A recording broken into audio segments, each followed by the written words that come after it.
Carta de Paulo aos Romanos, capítulo 8, nós leremos os versos 29 a 39.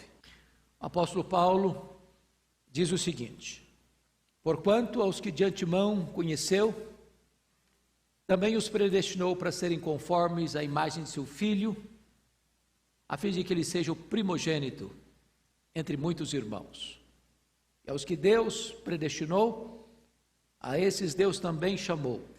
E aos que chamou, a esses também justificou. E aos que justificou, a esses também glorificou.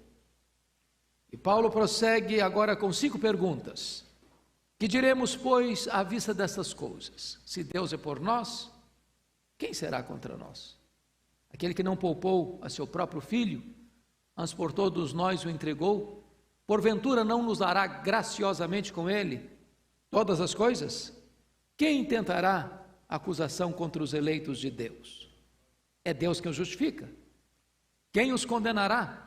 É Cristo Jesus quem morreu, ou antes quem ressuscitou, o qual está à destra de Deus e também intercede por nós. Quem nos separará do amor de Cristo? Será tribulação, ou angústia, ou perseguição, ou fome, ou nudez, ou perigo, ou espada, como está escrito: por amor de ti somos entregues à morte o dia todo, fomos considerados como ovelhas para o matadouro. Em todas essas coisas, porém, somos mais que vencedores, por meio daquele que nos amou, porque eu estou bem certo de que nem a morte, nem a vida, nem anjos, nem principados, nem coisas do presente, nem do porvir, nem os poderes, nem a altura, nem a profundidade, nem qualquer outra criatura poderá separar-nos do amor de Deus que está em Cristo Jesus, nosso Senhor. Amém. Pois bem, vocês bem sabem que Paulo escreve esta carta, que é considerado o maior tratado de teologia de toda a Bíblia. Quando ele estava saindo da cidade de Éfeso, fechando a sua terceira viagem missionária, a caminho de Jerusalém. Na verdade, ele ia apenas passar por Jerusalém, porque o seu propósito ao deixar Éfeso era ir para Roma. E ele passaria por Jerusalém para trazer as ofertas que ele havia recolhido entre as igrejas gentílicas, para atender aos pobres da Judéia. Isso porque Atos 18:2 diz que no período do imperador Cláudio, vocês se lembram que a Bíblia faz referência a César Augusto, foi quando Jesus nasceu, depois a Tibério César, quando Jesus morreu, depois vem Calígula, depois vem Cláudio, depois vem Nero. No período de Cláudio, houve uma grande fome no mundo e os judeus foram expulsos de Roma. E então, ao retornarem para a Judéia, muitas pessoas não tinham terras, não tinham casas, não tinham bens e começaram a passar muita necessidade. E Paulo levanta uma oferta entre as igrejas gentílicas, conforme está em 2 Coríntios 8 e 9, e numa comitiva ele leva esses recursos para a igreja da Judéia. Era plano de Paulo, em seguida, ir para Roma. E de Roma será enviado para a Espanha. Porém, conforme ele mesmo havia percebido pelo Espírito Santo, lá em Atos 20, versículo 24, 23 e 24, o Espírito Santo dava orientação para ele que o que ele enfrentaria para frente era cadeias e tribulações. E de fato ele foi preso em Jerusalém. Chega em Roma, não como gostaria de ter chegado, como missionário, para ser enviado para a Espanha, mas chega preso, algemado. Então é nessa viagem para Jerusalém é que ele escreve essa carta, que é o seu maior tratado teológico. Ele não tinha estado em Roma ainda, era a capital do império. Roma era a cidade mais rica, mais poderosa, mais populosa do mundo, era a capital do império, com mais de 1 milhão de habitantes. Portanto, era muito estratégico que essa igreja fosse uma igreja forte, para que a partir dela o evangelho pudesse alçar voos mais longínquos. Nesta carta, Paulo vai apresentar o Evangelho. E ele começa no capítulo 1 mostrando o que é o Evangelho. Ele diz: o Evangelho é o poder de Deus para a salvação de todo aquele que crê, primeiro do judeu e também do gentio. E ele vai expor o Evangelho nesta carta. Primeiro no capítulo 1, mostrando que o homem é pecador e rebelde contra Deus. Depois ele vai mostrar no capítulo 2 que os judeus religiosos não estão numa situação melhor do que os pagãos, ímpios, devassos. Você só pode ter uma noção de que você é uma pessoa razoavelmente boa se você estiver longe de Deus. É impossível você estar na presença de Deus e bater palmas para você mesmo. E Paulo então vai mostrar ainda que mesmo os moralistas, que se julgavam melhores do que os outros, estavam numa situação tão complexa quanto os pagãos. E ele fecha essa questão em Romanos 3:23, dizendo que todos pecaram e destituídos estão da glória de Deus. Em outras palavras, antes de você escutar as boas novas, você precisa escutar as más novas. O Evangelho é uma pregação de más novas e boas novas. Más novas porque você não tem condições de querer ou desejar a salvação, a não ser que você reconheça que está perdido. É o reconhecimento que eu sou pecador, de que eu não posso salvar a mim mesmo, que as minhas obras não são suficientes, que a minha religiosidade não é suficiente, é que abre o caminho para o Evangelho. Então, a partir do capítulo 3, versículo 24 de Romanos, Paulo vai abrir as janelas, as portas, as comportas do Evangelho e mostrar que o que eu e você não podemos fazer, Deus fez por nós. Jesus Cristo vai ser o nosso Redentor. Por meio dele, do sacrifício dele, nós vamos ser justificados. E então, a nossa salvação vai ser garantida. No capítulo 4, Paulo vai ilustrar que essa salvação não é uma coisa nova, inédita, que os que viveram antes de Cristo nunca experimentaram. Ele vai ancorar isso lá em Abraão, que foi justificado pela fé. E no capítulo 5 ele vai mostrar para nós os frutos dessa justificação. São 3 frutos que ele estabelece aí. Em relação ao passado, é paz com Deus. Em relação ao presente, é acesso à graça. Em relação ao futuro, é certeza da glória. Então, quando você é justificado pela fé, você tem paz com Deus, você tem acesso livre à graça de Deus, ao trono de Deus, você tem comunicação direta com Deus por meio de Jesus. E com respeito ao futuro, você tem certeza da glória. No capítulo 6, Paulo vai mostrar esta nova vida que você tem em Cristo. Porque havia uns falsos mestres lá dizendo o seguinte: bom, se você é salvo pela graça mesmo, e se onde abundou o pecado, abundou a graça ainda mais, então vamos pecar mais para que a graça de Deus se revele ainda mais forte. E aí Paulo diz: não, vocês não estão entendendo nada. Como é que nós vamos viver no pecado se para eles nós já morremos? A salvação não é salvação no pecado, a salvação é salvação do pecado. Então no capítulo 7, Paulo vai mostrar o dilema que o homem tem, porque ele diz: o bem que eu quero fazer eu não faço, o mal que eu não quero esse eu pratico, e eu sou um homem desventurado até que a graça de Deus me alcance. Então ele entra no capítulo 8, e alguém já disse que Romanos é a cordilheira do Himalaia de toda a revelação bíblica, e Romanos 8 é o pico do Everest, é o ponto culminante. E no texto que nós escolhemos aqui para ler, Romanos 8, 29 a 39, chama a sua atenção porque Paulo faz 5 declarações e depois ele faz 5 perguntas. O propósito de Paulo aqui é mostrar para nós a segurança dessa salvação. E por que é importante isso? Porque muitas vezes a sua segurança não depende do que você sente. Eu vou dizer isso com toda clareza aqui para você.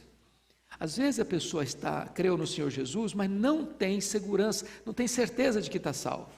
O fato de ele não saber que ele pode ter essa certeza, não significa que ele não tem essa segurança. Essa segurança não é baseada no que sentimos, nem no que fazemos, mas no que Deus fez quando você creu no Senhor Jesus Cristo. Quem crê tem a vida eterna. Não terá, não teve, tem. Aquele que creu no Senhor Jesus está seguro. Ele diz assim: as minhas ovelhas ouvem a minha voz, e elas me atendem e me seguem.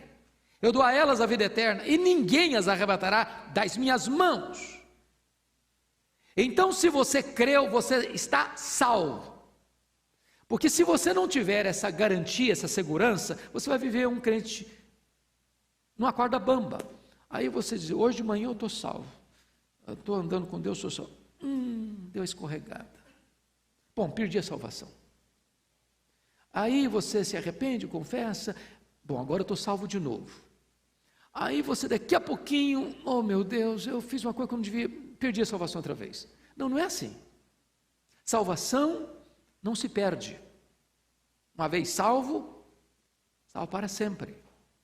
Não significa isso que então você tem licença para pecar, porque está tudo bem, você está garantido. Não é isso não. Isso não. Isso não é Bíblia. Isso não é cristianismo. O salvo está seguro, mas o salvo não faz provisão para o pecado. O salvo não vive na prática do pecado. O pecado na vida do salvo é um acidente de percurso e não a prática de vida. Se você creu no Senhor Jesus, o que você deseja é ser santo. O que você deseja é andar na presença dEle. Então, a possibilidade, a realidade da segurança está fundamentada nas 5 declarações, para daqui a pouco nós vermos as implicações disso nas 5 perguntas. Primeira declaração que ele faz, confira comigo, versículo 29. Versículo 29. Porquanto aos que de antemão conheceu, também os predestinou para serem conformes à imagem de seu Filho, a fim de que ele seja o primogênito entre muitos irmãos. Deus conheceu você de antemão, e conhecer aqui não é conhecer de forma cognitiva. Essa palavra é a mesma que aparece também, por exemplo, lá em Gênesis, quando Adão conheceu a Eva, coabitou com Eva. É conhecer no sentido relacional, é conhecer no sentido de amar. Isso significa que Deus amou você de antemão. Em outras palavras, Deus não amou você porque viu em você virtudes suficientes para amá-lo. A causa do amor de Deus por você não está em quem você é, mas em quem Deus é. Deus amou você primeiro. O seu amor por Deus é apenas um refluxo do fluxo do amor de Deus por você. Deus escolheu você de forma incondicional, e Deus ama você de forma incondicional. Não tem nada que você possa fazer para Deus amar você mais, e não tem nada que você possa fazer para Deus amar você menos. Deus ama você. Deixa eu ilustrar isso numa experiência que um pai teve com o filho, e me contou isso recentemente. O filho chegou em casa muito constrangido, e o pai percebeu que alguma coisa boa não tinha acontecido. Aí o filho abriu o coração e falou: pai, eu levei bomba na escola, perdi o ano. Escola cara, pai pagando com sacrifício, o menino enrolou meio de campo, ficou reprovado. O pai sentou com o filho e disse: filho, o negócio é o seguinte, o meu amor por você independe de você ter tido sucesso ou fracasso. Eu amo você do mesmo jeito. Se você tivesse sido o primeiro aluno da sala, amaria você. Você levou bomba, eu amo você do mesmo jeito. Não é o que você experimentou na vida que é a causa do meu amor por você. Meu amor por você é incondicional. Agora, se você quer me agradar como pai, aí é outra coisa. É outra coisa. Aí você vai ser um bom aluno, aí você vai ser obediente, você vai ser aplicado, você vai ser uma pessoa responsável, você vai ser uma pessoa aí para agradar o meu coração de pai. Agora, eu vou amar você incondicionalmente. Eu quero dizer para você que Deus amou você de antemão. Porque pense comigo, se Deus dependesse de quem eu sou para me amar, eu jamais me amaria. Há poucos dias um pastor disse o seguinte no púlpito: se a minha mulher me conhecesse como Deus me conhece, ela não ficaria casada comigo uma semana.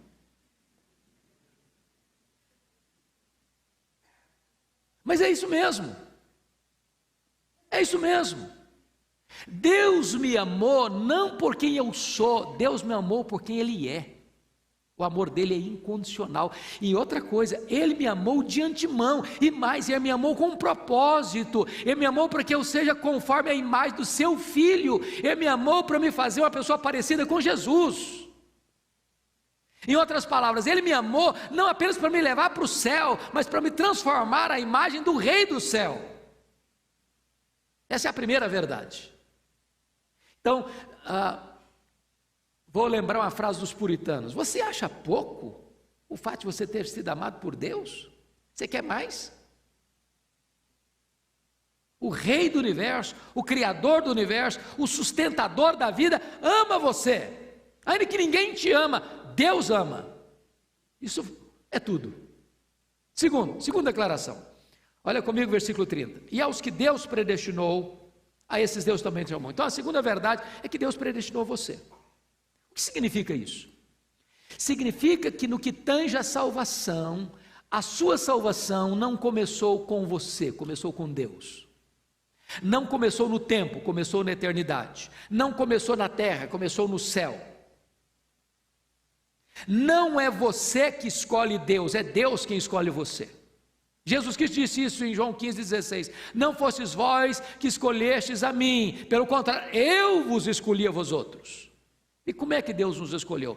Primeiro, Deus nos escolheu antes da fundação do mundo. Portanto, antes de criar o universo, Deus já tinha amado você e escolhido você para a salvação. Segundo, essa escolha não só é eterna, essa escolha é em Cristo. Deus escolheu em Cristo. Em outras palavras, ninguém pode se sentir uma pessoa eleita de Deus, escolhida para a salvação. Bom, Deus me escolheu, mas Jesus eu não quero, crer nele eu não quero, me arrepender dos meus pecados e confiar nele eu não quero. Bom, não é impossível, porque a eleição para a salvação passa por Jesus, passa pela cruz, passa pela obra que ele realizou na cruz do Calvário. Terceiro, Deus nos escolheu em Cristo mediante a fé na verdade e santificação no Espírito. Quando eu sou eleito de Deus, é quando eu creio. Como é que eu provo que eu sou eleito? É quando eu creio, quando eu sou santificado pelo Espírito Santo. Quarto, Deus nos escolheu para sermos santos e irrepreensíveis. Em outras palavras, como é que eu posso ter convicção de que eu sou uma pessoa eleita? É se eu busco santificação para a minha vida, porque sem santificação ninguém verá o Senhor. Então preste bem atenção a alguns equívocos. Primeiro equívoco, as pessoas pensam assim: bom, Deus me predestinou, porque Deus lá na eternidade, usando o texto equivocadamente de 1 João 1, 2 e 3, previu que eu ia crer. Porque Deus sabia que eu ia crer, com base nesta fé, Ele me escolheu. É assim? Não, não é assim. A fé não é a causa da eleição de Deus, da predestinação. A fé é a consequência da eleição de Deus. Por exemplo, Atos 13:48 está assim escrito: todos os que foram destinados para a vida eterna creram. Não está escrito assim: todos os que creram foram destinados para a vida eterna. Está escrito: todos os que foram destinados para a vida eterna creram. Em outras palavras, a fé não é a causa da eleição, a fé é o resultado da eleição. Segundo, algumas pessoas dizem assim: bom, Deus me predestinou para a salvação porque Ele previu que eu ia praticar boas obras. Não, as boas obras não são a causa, as boas obras são a consequência. Nós somos feitura dele, criados em Cristo Jesus para as boas obras, diz Efésios 2:10. Outros dizem: bom, Deus me predestinou para a salvação porque Ele previu que eu ia ser santo. Não, não é assim. A Bíblia diz que Deus nos predestinou para sermos santos, de tal maneira que a santificação ou a santidade não é a causa da eleição, da predestinação. A santidade é o resultado da eleição. Então, salvação, a predestinação é obra de Deus, foi Ele que escolheu. Terceira declaração de Paulo que nos dá segurança, olha aí o que está escrito, versículo 30, aos que Deus predestinou, a esse Deus também o quê? Chamou. Vamos entender isso aqui.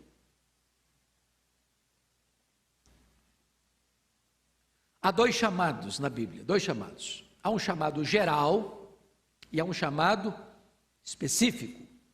Há um chamado dirigido aos ouvidos e há outro chamado dirigido ao coração. Por exemplo, foi Jesus quem disse: muitos são chamados, poucos escolhidos. Jesus Cristo disse: olha, eu tenho ainda outras ovelhas que estão aqui nesse aprisco. Está dizendo o seguinte: Deus tem eleitos, Deus tem muito povo ainda, que ao ouvirem a voz do pastor vão atender. Então, você acha que tem gente escolhida por Deus em São Paulo? Deus disse para Paulo lá em Corinto: fale e não te cales, porque eu tenho muito povo nessa cidade. Tem muita gente que pensa: se tem esse negócio de predestinação, isso mesmo, para que eu vou pregar? Mas é por isso que eu preciso pregar mesmo. A predestinação não tira o ímpeto evangelístico, ao contrário, dá a ele garantia de segurança. É porque Deus tem muito povo na cidade, é que eu preciso pregar. É porque Ele tem outras ovelhas que ainda não estão no aprisco, é que eu preciso alçar a voz do Evangelho, porque aqueles que são ovelhas, quando ouvem a voz do pastor, esses atendem a voz do pastor. O Espírito Santo vai lá, tira a venda dos olhos, vai lá, tira o tampão dos ouvidos, vai lá, tira o coração de pedra e dá um coração de carne. Louvado seja Deus! Deus chama e chama eficazmente. Chama a que hora? Chama na rua. Em que lugar? Chama na rua, chama na igreja, chama no campo de futebol, chama no bar da esquina, chama na boate, chama até lá no carnaval. Chama! Ô irmãos, é uma coisa maravilhosa. Eu tive uma experiência há alguns anos que marcou muito a minha vida. Eu resolvi com a igreja lá em Vitória que naquele ano eu não ia fazer retiro, eu ia para o carnaval evangelizar. Preparei 60 jovens, botamos o uniforme, montamos uma barraca lá no corredor do carnaval, e folheto, água gelada e evangelização. E eu tive a experiência marcante, muita gente, 30% das pessoas que pulam carnaval são desviadas de igreja, 30%. E ali, às vezes as pessoas, não, um camarada pulando carnaval, bebendo cachaça, nunca vai ouvir o Evangelho, pois o Evangelho é o poder de Deus, até para alcançar um drogado, até para alcançar um bêbado, até para alcançar um camarada que está lá como um fulião. Você chega e fala de Jesus para o camarada, confrontam com o poder do Evangelho, daqui a pouquinho o coração se dobra, as lágrimas vêm, a garrafa de cachaça é entornada, e o cara volta para casa chorando, confessando os seus pecados, e acertando a sua vida com Deus. Não, ninguém pode resistir à voz poderosa de Deus. Eu já contei aqui para a igreja uma experiência, eu vou repetir, tem muita gente nova aqui hoje. Eu um dia estava numa segunda-feira no meu gabinete pastoral, um senhor bate a porta e disse: eu preciso falar com o senhor. Eu falei: pois não. Ele disse: eu estive aqui na igreja ontem à noite, no domingo à noite. Eu falei: que bom, o senhor é bem-vindo aqui. Eu falei: não, mas eu não vim participar do culto não. Eu falei: então você vai fazer o quê? Eu falei: eu era um traficante, vim roubar um carro. Eu falei: é mesmo? E levou o carro? Eu falei: não consegui levar. Eu falei: por quê? Ele diz: enquanto eu estava lá, os carros estavam na frente do templo, na rua, eu escutei uma música, e eu fui atraído pela música, e do jeito que eu estava com o meu revólver 38 na cintura, eu entrei. Quando eu entrei, a palavra de Deus entrou como uma bomba no meu coração. Eu reconheci meu pecado, e eu me entreguei a Jesus, e eu saí correndo para casa chorando, e minha mulher me perguntou: o que aconteceu com você, cara? Alguém te machucou, te bateu, te feriu? Não, mulher, eu ouvi o Evangelho, Jesus me salvou, Jesus me perdoou, eu sou uma nova criatura, Deus mudou a minha vida. Eu acompanho esse homem até hoje. Jesus mudou a vida dele. Deus chama, e chama eficazmente. Louvado seja Deus, porque um dia você e eu ouvimos essa voz, ou lendo um texto da Bíblia, ou pegando um folheto sujo no chão, ou ligando um programa de rádio, televisão, ou um livro, uma leitura da Bíblia, uma pregação, ou um hino que você estava escutando. Jesus entrou na sua vida, porque um dia você ouviu essa voz. Terceira declaração de Paulo: aos que Deus predestinou, a esse Deus também o quê? Aos que Deus predestinou, esse Deus também chamou. Aos que Deus chamou, Deus fez mais o quê? Justificou. Aqui está o coração da Bíblia.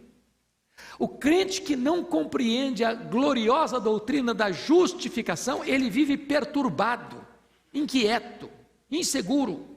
Então, o que é justificação? Vamos lá. Essa é uma palavra jurídica, essa é uma palavra forense. Justificar ou justificação é um ato de Deus, onde Ele declara, lá diante do seu tribunal, que aquele que creu em Jesus, mediante o sacrifício do substituto, Jesus Cristo, ele está quites com a lei de Deus e com a justiça de Deus. Ele não deve mais nada, não há condenação sobre a vida dele mais. Lá na justificação, Deus resolveu os seus problemas do passado, do presente e do futuro. Então eu vou explicar isso bem, mais claro para você. A Bíblia diz que todos pecaram e destituídos estão da glória de Deus. Não há justo nenhum sequer. E a Bíblia diz que todos, sem exceção, vão ter que comparecer perante o tribunal de Deus para dar conta da sua vida. E a Bíblia diz que naquele grande dia do juízo os livros vão ser abertos. E a Bíblia diz ainda que no grande dia do juízo, quando os livros forem abertos, nós vamos ser julgados segundo o que estiver escrito nos livros. E o que vai estar escrito lá? Pois bem, a Bíblia diz que nós vamos ser julgados pelo menos por 4 critérios. Primeiro critério, pelas nossas palavras. Quem acha que vai ter chance de alguém passar pelo pente fino da justiça de Deus, pelo critério das palavras? Tem alguém?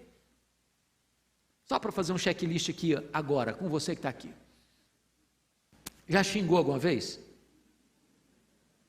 Já falou palavrão alguma vez? Já contou alguma piada que não devia ter contado alguma vez? Já falou mal dos outros alguma vez? O dedinho ficou nervoso, você teclou alguma coisa que não devia teclar alguma vez? Bom, por esse critério das palavras não passa ninguém. Então, nesse quesito, condenado. Segundo, não vão ser julgados pelas nossas obras. Você acha que alguém vai conseguir passar nesse pente fino do tribunal de Deus pelo critério das obras? O que você fez? Seu pai não viu, sua mãe não viu, seu marido não viu, sua mulher não viu, seus filhos não viram, seus amigos não viram, seu pastor não viu, a justiça não viu. Passa alguém nesse pente fino? Não, não consegue passar ninguém. Pelas obras ninguém pode ser salvo. Sabe por quê? Porque o padrão é perfeição. A Bíblia diz assim: se você guardar toda a lei e tropeçar num único ponto, você é culpado da lei inteira. Então, não dá para passar nesse critério. Então, nesse quesito, condenado. Terceiro quesito, omissão. Nós vamos ser julgados também pelas nossas omissões. Se você sabe que deve fazer o bem e não faz isso, você está pecando. Bom, você aqui acha que alguém, porventura, fez tudo o que deveria fazer? Nesse quesito alguém passa? Isso é tão complexo que Mateus 25 traz a imagem de um julgamento, 31 a 46, só com pecados de omissão. E o resultado para aqueles que não passaram por este processo é: apartai-vos de mim, malditos, para o fogo eterno, preparado para o diabo e seus anjos. E quando as pessoas perguntam: mas por quê? E eles dizem: olha, eu estive com fome, eu estive com sede, eu estive doente, eu estive preso, eu era forasteiro, e você não me resolveu o problema. Mas quando é que te vimos? Não, não é comigo não, é para cada uma pessoa que você deixou de assistir. Em outras palavras, nesse quesito, omissão, também condenado. Aí vem o quarto quesito do julgamento: os nossos pensamentos, os desejos secretos do nosso coração. Aí complica, aí pega. Tanto pega que nenhum tribunal da terra, por mais egrégio que ele seja, consegue legislar e julgar foro íntimo. Eu não sei se você já parou para estudar Romanos um pouquinho mais detidamente e perceber que Paulo só chega à conclusão mais profunda de que ele é pecador quando ele se deparou com o 10º mandamento do Decálogo. Por que o 10º mandamento do decálogo é o raio-x que identifica de fato que eu sou pecador? Por quê? Qual a diferença?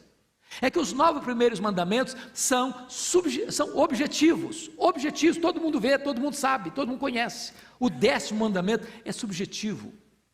Não terás outros deuses, não farás imagem de escultura, não tomarás o nome do Senhor teu Deus em vão, guarda o dia do Senhor, o dia do sábado para o santificar, honra teu pai e tua mãe, não matarás, não adulterarás, não furtarás, não dirás falso testemunho. Esses mandamentos qualquer pessoa vê, qualquer tribunal legisla e pode julgar. O 10º mandamento é: não cobiçarás. Põe a cobiça do coração. Só Deus vê. O cara pode ter uma auréola de santidade na cabeça e um coração podre. Aí Paulo diz: bom, aí me derrubou. Aí me nocauteou. Dizem os historiadores, ou melhor, dizem os psicólogos, que passam pela sua cabeça em torno de 10 mil pensamentos por dia. Eu acho que tem hora que passa até um pouco mais, né? Tem dia que o cara não consegue dormir de noite, não pensa de noite também. Pois bem, eu faço uma pergunta honesta a você. Imagine que você se julga a pessoa mais crente aqui desse auditório, mais piedosa desse auditório. Você teria coragem de abrir o bico agora e contar para todo mundo aqui tudo o que você pensou só essa semana, sem ficar corado de vergonha? Seja honesto.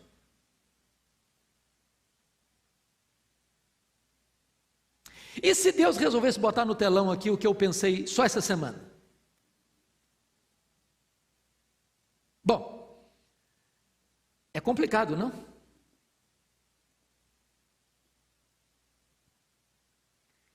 O que eu quero levar você à compreensão é o seguinte: diante do tribunal de Deus, pelo quesito de mérito e pelo quesito de obras, não tem jeito. Porque eu quero deixar isso mais claro ainda. É o seguinte: vamos imaginar que você seja a pessoa mais virtuosa desse auditório. E que você possa até mesmo afirmar o seguinte: bom, eu não pequei, ou eu não peco nenhuma vez por palavras, nem por obras, nem por omissão. Agora, na área dos pensamentos, já que tem 10 mil, eu acho que eu devo ter pecado aí umas 3 vezes durante o dia inteiro. Bom, se você não pecou nem por palavras, nem por obras, nem por omissão, você teve 9.997 pensamentos bons, só 3 ruins, você já é quase um anjo ambulante. Mas mesmo assim, se você tivesse só 3 pecados por dia, no final de um mês você teria quantos pecados? 90. No final de um ano, aí já complica. Dá 1.080, mas vou arredondar para 1.000, baixar um pouquinho. Se eu tivesse só 3 pecados por dia, eu estaria hoje com 61 mil pecados. Agora eu pergunto a você: que réu entraria para um julgamento, assentado na cadeira do réu, e o promotor e o advogado de acusação provar pelos autos do processo que ele cometeu 61 mil violações da lei? O que você acha que aconteceria com ele? Condenado. Pronto.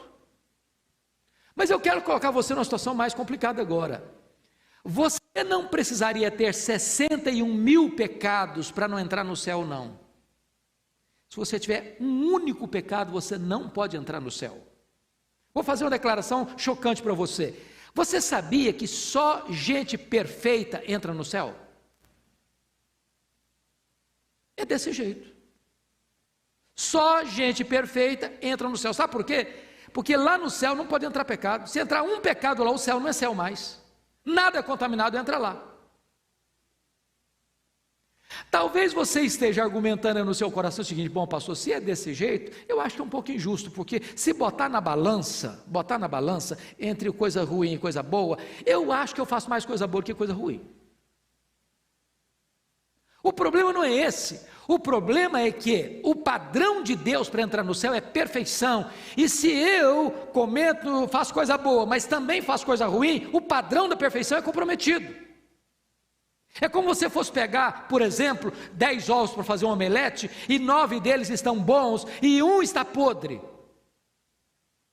Quanto omelete você estragou? Todo. Tinha 9 bons, só um ruim, mas comprometeu o quê? O padrão da perfeição. Bom, aí você pode então argumentar, bom, então se é desse jeito, eu estou frito mesmo, então não tem jeito de salvação mesmo não, então está tudo ruim mesmo. É assim mesmo, você pensou assim, parabéns, é desse jeito mesmo, você não se salva mesmo não. É impossível você se salvar, é impossível você se salvar pelas obras, pelos méritos, pela igreja que você frequenta, pela religião que você tem, pelas obras que você pratica, impossível. Agora, o que é glorioso? É o que você não consegue e não pode fazer, Deus fez por você. Esse é o Evangelho. Como assim? A Bíblia diz que Deus enviou o seu Filho Jesus Cristo, como seu representante, como seu substituto, como seu fiador. Quando Jesus Cristo veio, isso é tão importante entender, Jesus não veio apenas para possibilitar a sua salvação, Ele veio para salvar efetivamente você. Gente, a morte de Cristo não foi, não, agora é o seguinte, ele morreu lá, bom, mas ele morreu lá, ok, mas eu não quero, eu não preciso, não, tadinho, morreu em vão, porque eu tenho até que dar uma chance para Jesus, se eu não der uma chance para ele, tadinho dele, morreu em vão. Não é assim não, a salvação está na sua mão não, a salvação está na mão de Deus. Ele morreu em seu lugar, ele morreu em seu favor, ele morreu, diz Paulo em 1 Coríntios 15:3, ele morreu pelos nossos pecados, segundo as Escrituras. A Bíblia diz que quando ele estava lá na cruz, Deus pegou e lançou sobre ele a nossa iniquidade. A Bíblia diz que Deus lançou sobre ele todos os nossos pecados, ele foi feito pecado, ele foi feito maldição naquela cruz. Diz a Bíblia que ele lá estava no nosso lugar, o nosso pecado estava sobre ele, Deus transferiu o nosso pecado para ele, e agradou ao Pai moê-lo naquela cruz. E quando ele estava lá com o meu pecado, com o seu pecado, ele pegou esse escrito de dívida que era contra nós, rasgou, anulou, encravou na cruz e dá um brado: está pago, está consumado, aquele que crê em mim não deve mais nada. Isso é justificação. Justificação não é um processo, é um ato. Ninguém é mais justificado ou menos justificado do que outro. Aquele que crê está justificado, não deve mais nada, está quisto com a lei de Deus, está quisto com a justiça de Deus. Deixa eu dizer isso mais claramente, porque entender isso é a base, é o alicerce da nossa segurança. Justificação é mais do que perdão, mais do que perdão. Perdão na Bíblia é um conceito negativo e justificação é um conceito positivo, e eu explico. Imagine que você devesse R$1 milhão ao banco e você está zero, quebrado, sem um centavo no bolso. Bom, alguém vai lá e deposita R$1 milhão na sua conta e a sua dívida é o quê? Quitada, paga. Mas você estava o quê? Quebrado. Quebrado você continua, você não tem mais dívida. Isso é perdão. Perdão tem a ver com aquilo que você fez e que agora foi desfeito. Mas daqui para frente, como é que fica? Bom, o que é justificação? Quando você entende justificação, tem 3 transações que aconteceram na cruz que é muito importante entender. Primeira transação, a Bíblia diz que Deus estava em Cristo reconciliando consigo o mundo, não imputando aos homens as suas transgressões. Então, para Deus reconciliar você com Ele, sabe o que Deus fez? Não botou na sua conta a sua dívida. Qual o tamanho dessa dívida? Impagável. Na parábola de Jesus, do credor incompassivo, 10.000 talentos representava, naquela época, 350.000 quilos de ouro. Que um trabalhador ganhando o salário normal da época, um denário por dia, levaria 150.000 anos para ganhar. Em outras palavras, a dívida que você e eu temos com Deus é o quê? Impagável. Sabe o que Deus fez? Não botou essa dívida na sua conta. Segunda transação da cruz. Aquele que não conheceu o pecado, Deus o fez pecado por nós. Deus pegou a sua dívida e colocou na conta de Jesus. É o que Isaías 53 diz: Deus lançou sobre ele a iniquidade de todos nós. A nossa dívida foi para cima dele. Naquela cruz, toda a dívida sua estava sobre ele. Seus pecados estavam sobre ele. Suas iniquidades estavam sobre ele. E quando ele morre naquela cruz, o que é que ele faz? Ele quita essa dívida, ele paga essa dívida. Agora você foi remido, você foi perdoado, não por ouro, não por prata, mas pelo precioso sangue de Jesus. Ele rasga esse escrito de dívida que era contra você. Você não tem mais dívida diante do tribunal de Deus. Então vem a terceira transação. Aquele que não conheceu o pecado, Deus o fez pecado por nós, para que nele nós fôssemos feitos justiça de Deus. Sabe o que Deus faz agora? Ele vai lá no tribunal do céu, puxa sua ficha e faz um DOC, faz uma transferência e deposita na sua conta toda a infinita justiça de Cristo. Quando Deus puxa sua ficha no céu, não apenas está escrito assim, não deve mais nada, mas está escrito também, você tem um crédito infinito aqui, toda a justiça do meu filho está na sua conta. Isso é justificação. Você pode argumentar, pastor, mas eu peco, e como é que eu faço agora quando eu peco então? Deixa eu explicar isso que é tão importante você entender. Na cruz, Deus já tratou dos seus pecados passados, dos seus pecados presentes e dos seus pecados futuros. É por isso que Paulo começa Romanos 8, 1 assim, já nenhuma condenação há mais para aqueles que estão em Cristo Jesus. O problema, prestem atenção aqui, é que você mudou de status. Antes você era um réu diante de um juiz, agora você é um filho diante de um pai. Eu pergunto a você, quando seu filho erra com você, você diz que ele não é seu filho mais? Não, você não faz isso, não é verdade? Se nós que somos maus, sabendo dar boas dádivas aos nossos filhos, quanto mais o Pai Celeste. Deus é um Pai melhor do que nós conseguimos ser. Então quando eu erro, quando eu peco, quando eu faço alguma coisa, ou penso alguma coisa, ou falo alguma coisa, ou deixo de fazer alguma coisa que não agradou o coração de Deus, eu reconheço que eu pequei, sabe o que acontece? 1 de João 1,9, está escrito lá, se confessarmos os nossos pecados, Ele é fiel e justo para nos perdoar os pecados e nos purificar de toda injustiça. Agora você devia fazer outra pergunta, eu não estou entendendo esse texto, sabe por quê? Por que Deus é fiel e justo para perdoar? O justo não perdoa. Se fosse pela lógica humana, deveria estar assim, Deus é fiel e o quê? Misericordioso, mas não está escrito isso lá, Deus é fiel e justo. Eu vou ilustrar. Imagine que alguém chegue aqui nesse auditório e entre com a arma na mão e tira a vida de um de nós aqui, diante de todo mundo. Ali fora a polícia bota a mão nele, vai para a cadeia, vai para o julgamento, 7-0 no tribunal popular, e ele leva 50 anos de cadeia. O juiz pode dizer para ele assim, olha, em nome da lei e em nome da justiça brasileira, você pode ir para casa. Não tem problema nenhum contra você mais. O juiz pode fazer isso em nome da lei, em nome da justiça? Não. Qual o papel do juiz? Fazer cumprir a lei, exercer a justiça. Mas se o justo não perdoa, por que está escrito isso aí? Ele é fiel e justo para perdoar. Sabe o que acontece? A palavra confessar no grego é homologel, que significa, vem a palavra homologar.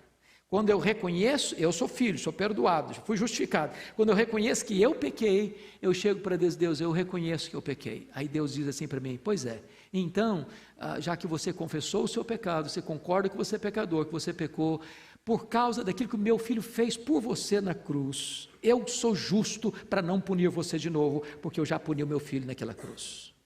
Por causa do sacrifício dele, eu perdoo você. Isso é justificação. Qual é a quinta afirmação que Paulo vai fazer?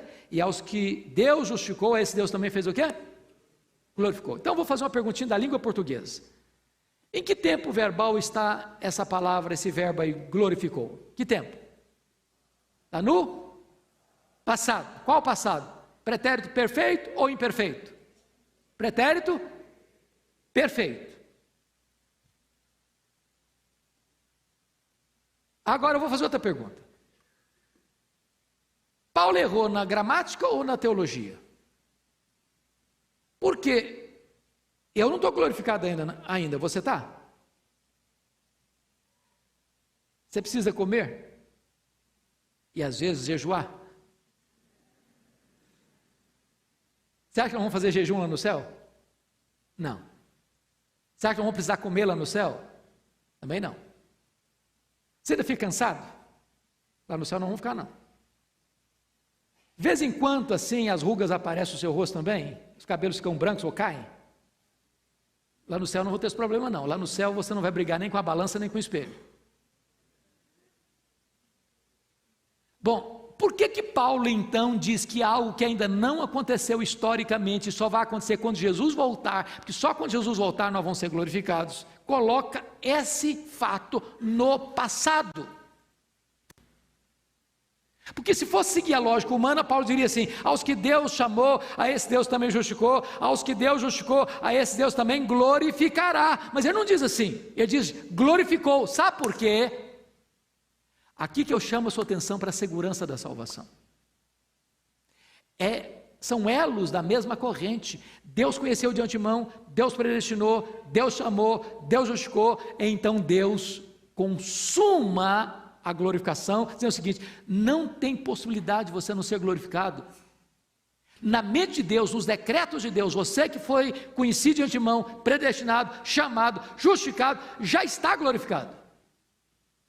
É impossível que você se perca, é impossível que essa corrente seja quebrada, é impossível que o plano de Deus possa ser frustrado, é impossível que o projeto vitorioso de Deus seja derrotado. Louvado seja Deus, aquele que crê tem vida eterna, é segurança absoluta e inabalável.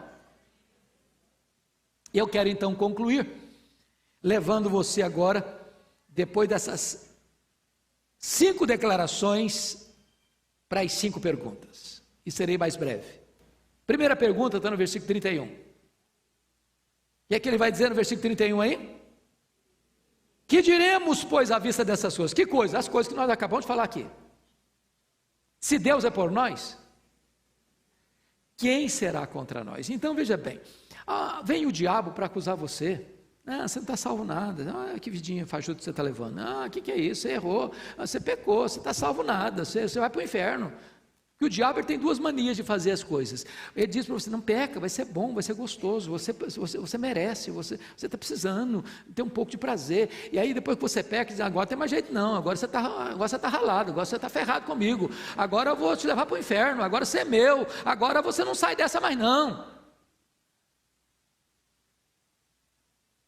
Então deixa eu dizer, nem o diabo, nem o inferno, nem o mundo, nem nada, nem ninguém, nem anjos, nem principados, nem poderes, nem coisa da altura, nem da profundidade, nada pode afastar você do amor de Deus. Se Deus está dizendo que está do seu lado, então você é mais do que vencedor. É isso que Paulo está dizendo. Segunda pergunta: aquele que não poupou o seu próprio filho, antes por todos nós o entregou, porventura não nos dará graciosamente com ele todas as coisas? A lógica de Paulo é partir do maior para o menor. Se ele nos deu o seu filho, e o seu filho é tudo, e o seu filho é o melhor, e o seu filho é dar a si mesmo, você acha que ele que deu o seu filho para morrer no seu lugar, vai deixar de suprir você nas suas necessidades, para que essa salvação seja garantida até o final? Aquele que começou boa obra em você, vai completá-la até o dia de Cristo Jesus. Ele já deu Jesus por você, com ele, no pacote do filho dele, vem todas as outras coisas. Então não fica com medo, não fica inseguro, não fica perturbado, não fique aí na corda bamba, você pode ter garantia e certeza de vida eterna. Terceira pergunta: quem tentará acusação contra os eleitos de Deus? É Deus quem o justifica. Aí você começa a perceber que a linguagem de Paulo é linguagem de tribunal, né? Então nós temos quantos tribunais aqui no Brasil? 4 instâncias. 4. Perguntando para os advogados aqui, quantas instâncias nós temos? 4 instâncias. O camarada foi condenado na primeira instância, apela para a segunda. Aí perdeu na segunda, apela para a terceira. Aí perdeu na terceira, apela para a quarta. Bom, depois da quarta não tem mais jeito, aí é cumprir sentença. O que Paulo está dizendo aqui é o seguinte: o fato de você ter sido justificado, e é uma decisão judicial, é uma decisão do juiz em relação a um réu, você que crê no meu filho não deve mais nada, está justificado, não tem como ter mais nem réplica, nem tréplica, nem tem mais condições de recorrer a tribunal superior, porque o juiz que declarou você justificado é a Suprema Corte Divina, é o Supremo Pretório Divino, é o Supremo Tribunal Federal do Céu. Acabou, não tem mais apelação. Pode vir o diabo, pode vir o inferno, pode vir o mundo, pode vir o acusador, pode vir qualquer jeito. Deus é quem justificou você. Quem tentará acusação contra os eleitos de Deus? É Deus quem os justifica. Louvado seja o Senhor. Quarta pergunta, retórica de Paulo: quem os condenará? Foi Cristo quem morreu, o antes quem ressuscitou, o qual está à direita de Deus e intercede por nós. Então veja bem que agora Paulo está dando para você as bases legais pelas quais o juiz diz que não tem mais condenação sobre você. Preste atenção numa coisa: a graça justifica o pecador e não o pecado. Não é graça barata.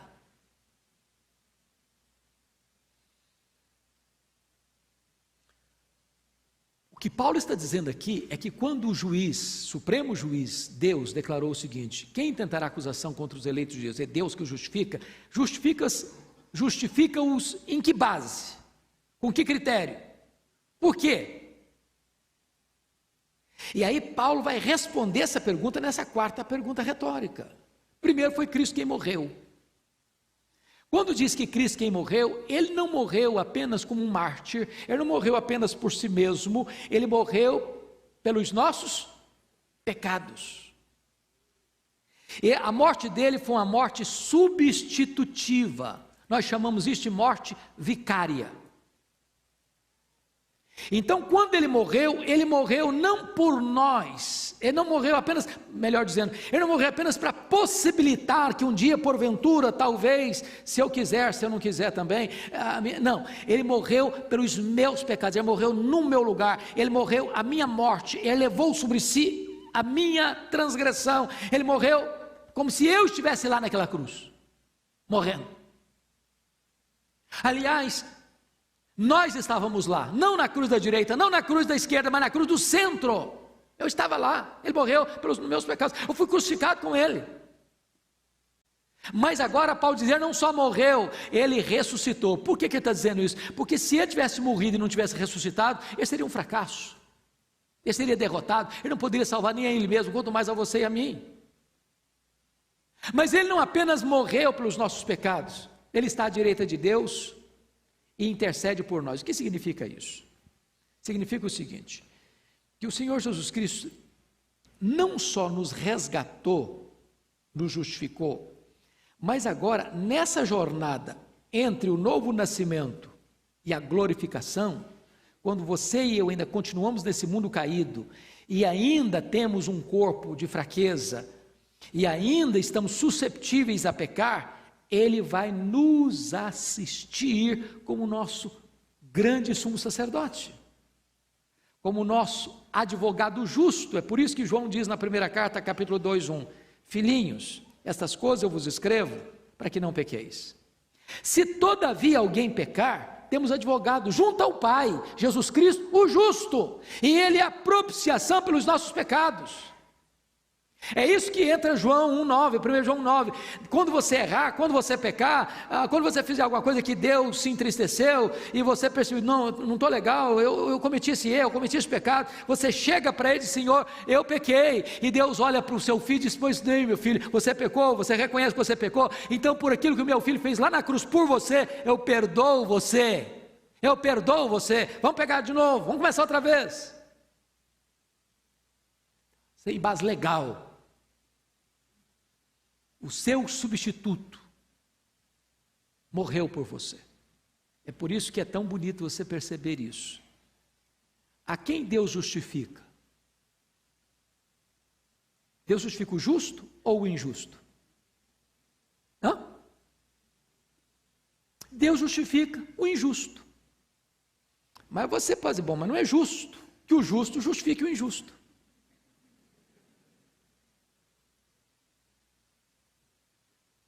Mas por que o justo justifica o injusto? O justo justifica o injusto por causa da justiça do justo imputada a você que é injusto. Em outras palavras, porque Jesus, que não tinha pecado, se fez pecado, o meu pecado estava nele, ele morreu pelo meu pecado, então ele era meu substituto. Então Deus diz o seguinte: eu estou punindo no meu filho o seu pecado para não puni-lo em você. E a última pergunta, então, já é uma pergunta mais existencial: quem nos separará do amor de Deus? Será tribulação, ou tristeza, ou angústia, ou fome, ou perigo, ou espada? E Paulo não foi tão exaustivo, ele poderia dizer, que mais poderá nos separar do amor de Deus? É enchente? É a sua casa ser invadida por água e perder tudo? O seu casamento ter acabado e acontecer um divórcio? Ou alguém falar mal de você e destruir sua reputação? Qualquer outra coisa. E ele está dizendo, nada, não tem nada que possa separar você do amor de Deus. E ele diz, nem a morte, nem a vida, nem anjos, nem principados, nem poderes, nem altura, nem profundidade, nem qualquer outra criatura poderá nos separar do amor de Deus que está em Cristo Jesus, nosso Senhor. A conclusão que nós chegamos, irmãos, é que Deus nos deu uma grande salvação. Grande salvação. Essa salvação é segura. Você não precisa ter medo. Isso não é para licença para você, que legal, então quer dizer que eu estou seguro, né? Então deixa eu viver do jeito que eu quiser agora, estou seguro, não tem nem problema não. Não é isso que a Bíblia ensina não. Você está seguro como filho de Deus. O filho de Deus prova que é filho de Deus quando ele anseia por Deus, quando ele tem prazer em Deus, quando ele se deleita em Deus, quando ele vive em santidade, quando ele realiza e pratica boas obras para a glória de Deus. Pecado é acidente, mas você não faz provisão para ele, você não se deleita nele. Um crente verdadeiro, qual é a prova dele? O cara que não é crente, irmãos, o cara que não tem o Espírito Santo, o cara que não foi transformado, ele peca e vai dormir tranquilo. Não, nem está aí. Mas se você é um crente, olha que você peca, sabe o que você faz? Não dá uma tristeza? Dá uma angústia, fica ruim aqui dentro. Ruim. Enquanto você não confessa, enquanto você não abandona, você não tem o quê? Paz. Então essa tristeza, segundo Deus, é uma prova de que você é um filho de Deus. Você é uma pessoa de Deus. E eu quero concluir minha fala dizendo o seguinte: não mais permita que o diabo nem os homens lancem dúvidas na sua mente acerca da sua salvação. Se você creu no Senhor Jesus, você está salvo. Você está seguro nas mãos daquele que é o Todo-Poderoso Deus. Agora, se você hoje está aqui e ainda não tinha rendido a sua vida a Jesus, hoje é esse dia, você entregar o seu coração para Ele. Se você está aqui, já tinha tomado essa decisão de entregar sua vida para Jesus, então viva o resto dos dias da sua vida para exaltar esse Deus por tão grande salvação.